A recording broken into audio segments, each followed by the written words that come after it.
Guys আসসালামু আলাইকুম ওয়া রাহমাতুল্লাহ। আমি আজকে এসেছি একজন আল্লাহর মাজার শরীফ জিয়ারত করার জন্য। এর নাম হলো হযরত সৈয়দ আদি জব্বার শাহ রাহমাতুল্লাহি আলাইহি, নাকি জুম্মন শাহ রাহমাতুল্লাহি আলাইহি।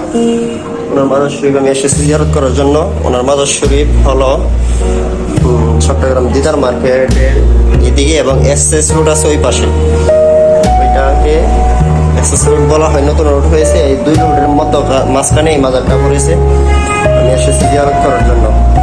আপনারা যদি আসেন কখনো এই দিক দিয়ে, আপনারা অবশ্যই এই মাজার শরীফটা জিয়ারত করে যাবেন, আল্লাহর ওলি মাজার শরীফটা।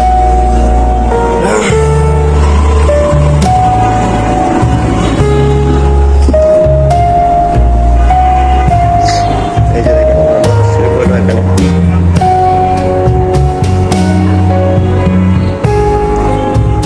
এই মাজার শরীফটা যে এখানে অবস্থান করতেছে এটা আমি জানতাম না। আমি জেনেছি হযরত আজল হক শের বাংলা রহমতুল্লাহি আলাইহি দেওয়ান আদেশ শরীফ পড়েছি। দেওয়ান আদেশ শরীফের মধ্যে নাম লিখিত আছে। এখানে যে ওনার মাজার শরীফ অবস্থান করতেছে এই দেওয়ান বাজারের পাশে এই মাজার শরীফটা অবস্থান করতেছে। আপনারা অবশ্যই ওনার মাজার শরীফ জিয়ারত করতে আসবেন। উনি একজন অনেক বড় আল্লাহর ওলি। এখানে যে মাজার শরীফ আছে অনেকে জানেও না, আপনাদেরকে দেখাচ্ছি।